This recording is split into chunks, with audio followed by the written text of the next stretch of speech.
Hello and welcome back to our new video class high class 7. So as in our previous video class we seen our topic. Yes, the name of our that topic were the model millennia, and that topic were written by the Oscar Wilde. Okay, so now this is the time to move on towards our next part of the our literature, and that is nothing but what, as you can guess here.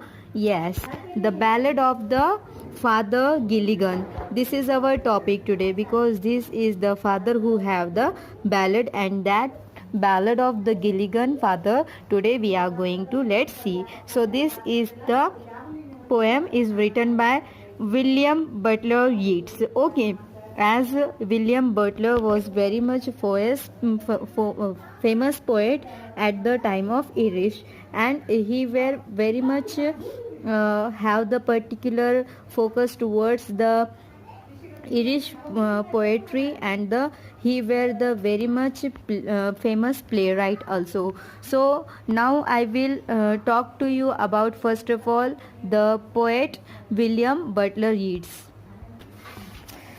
William Butler Yeats was born in Dublin, Ireland on 13th June 1865.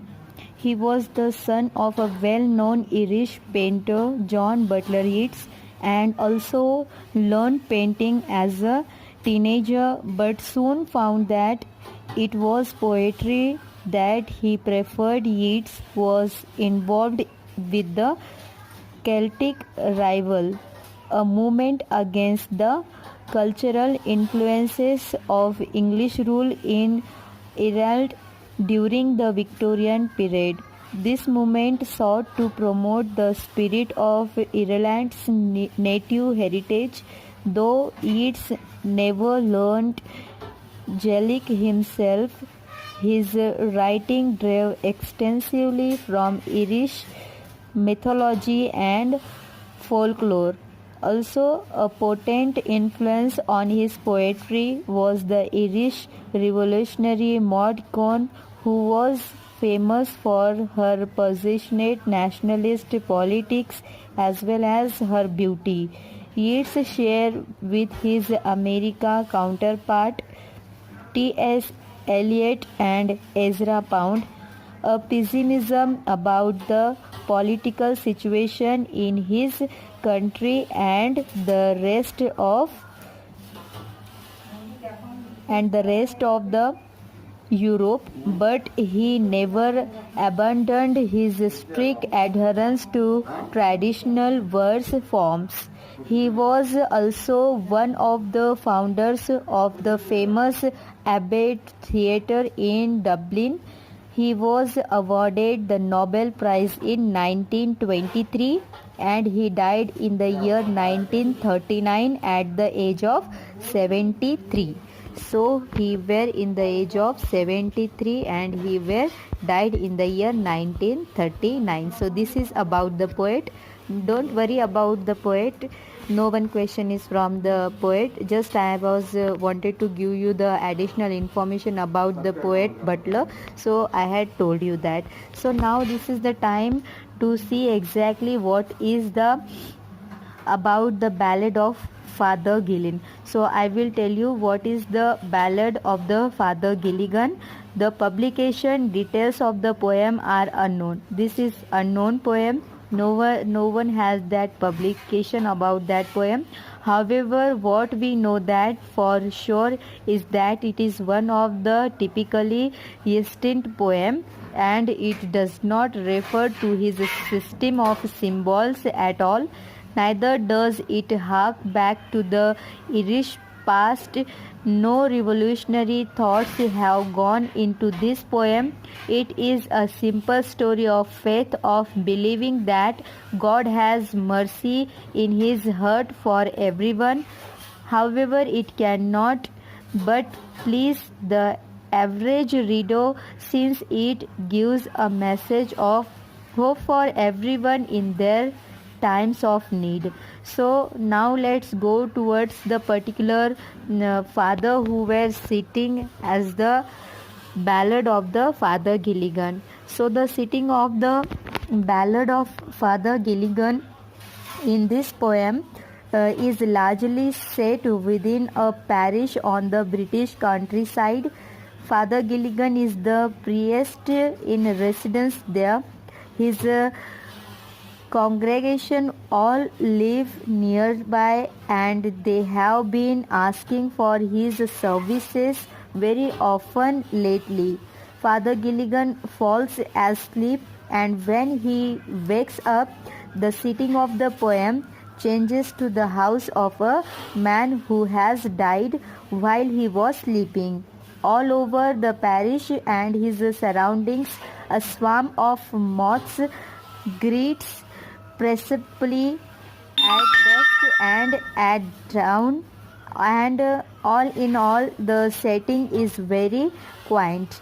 So now let's continue with the stanza-wise explanation of our poem, The Ballad of the Gilligan. So from here our particular poem will start. The first stanza, I think there are 12 stanzas in our poem.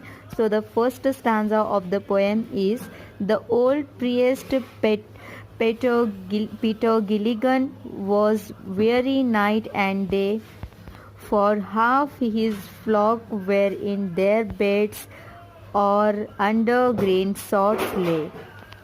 So the first stanza here mean to say that in this stanza the poet says that an old priest named Peter Gilligan was feeling tired with the passing of every day and night, because most of his congregation were either sick or were already dead and buried.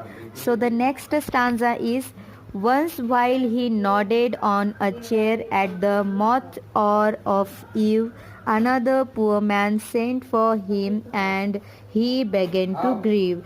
So in this stanza the poet describes one evening when the swarm of moths had come at the same time they usually do, and Father Gilligan was about to fall asleep in his chair. Just at that time he was called for and he became greatly distressed. Now the third stanza is: I have no rest nor joy nor peace, for people die and die. After cried he, God forgive my body, spake not I. So the third stanza here to mean that in this stanza the poet describes Father Gilligan saying that since people keep dying and since he is expected to be with them in their last hours, he is not getting any rest. He has no reason to feel happy and he is never peaceful either. However, in the next moment, he regretted railing against his vacation and apologized to God, saying that it was his very body that he spoken and not he himself. Then the fourth stanza. The fourth stanza is: he knelt and leaning on the chair, he prayed and fell asleep, and the moth or went from the fields and stars began to peep. In this stanza, to atone for his unpleasant words, Father Gilligan knelt on the ground, putting his folded hands on the chair before him. While praying in that position, he suddenly fell asleep. The evening went by and a few stars appeared in the sky at nightfall. Then the next stanza is: they slowly into millions grave and leaves shook in the wind, and God covers the world with shade and whispered to mankind. In this stanza, the poet describes that the whole sky was filled with with the stars, and how the wind shook the leaves on the trees It seemed as if God had decided to envelop the entire world in darkness and that He was whispering words to mankind in the form of the rustling of the leaves. Then the next stanza. Upon the time of sparrow chirp, when the moths came once more, the old priest Peter Gilligan stood upright on the floor. In this stanza, the poet describes that the whole, in the particular, the poet describes what happened early the next morning. Sparrows had begun to chirp, and the swarm of moths had come back once again. Suddenly, Father Gilligan woke up and stood bolt upright. Then, the next stanza.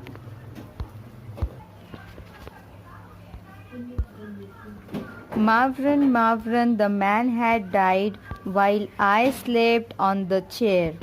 He roused his horse out of its sleep and rode with little care. In this stanza, the poet says that Father Gilligan was shocked at the realization that the man who had called him the previous night must have died while Father Gilligan was sleeping. He then woke his horse up and started riding recklessly. Then what happened in the next stanza? He rode now as he never rode by rocky lane and fen. The sick man's wife opened the door. Father, you come again. So in this stanza, the poet describes how Father Gilligan rode as fast as he could through narrow roads and marshy lands. When he finally reached the sick man's house, his wife opened the door and was surprised to see Father Gilligan, wondering aloud why he had come again. Then the ninth stanza. And is the poor man dead? He cried. He died an hour ago. The old priest Peter Gilligan in grief swayed to and fro.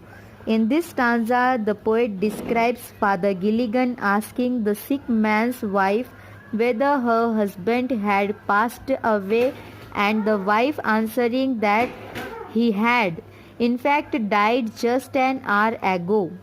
Father Gilligan was so distressed to hear this that he could not stand steady and began to sway.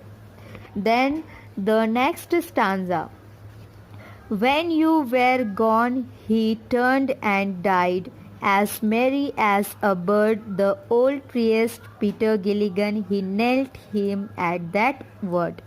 In this stanza, the poet describes Father Gilligan.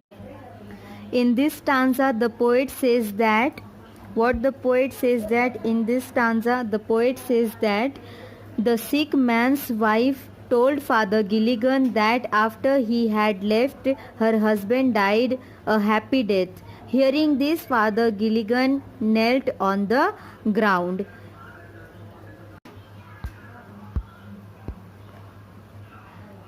He who hath made the night of stars for souls who tried and bleed, sent one of his great angels down to help me in my need. In this stanza, we hear Father Gilligan speaking. He says that God had created the starry sky to comfort the souls of the sick and the dying, and that same God must have sent one of his to take Father Gilligan's place at the bedside of the dying man. Then this is our last stanza of the poem. The last stanza, that is 12th stanza, is he who is wrapped in purple robes with planets in his care had pity on the list of things asleep upon a chair. In this stanza, Father Gilligan continues to speak. He says that God is a kind in purple robes and all the planets are in his dominion. However, he is so merciful that he even had pity on such a meager creature as Father Gilligan while he was asleep upon his chair. So in this way, this is our poem, The Ballad of the Father Gilligan. This is very lengthy poem, my dear students, but we are very near to our first term examination, so I had completed that in a one video class, but I will send you this poem's summary also, because that will also help.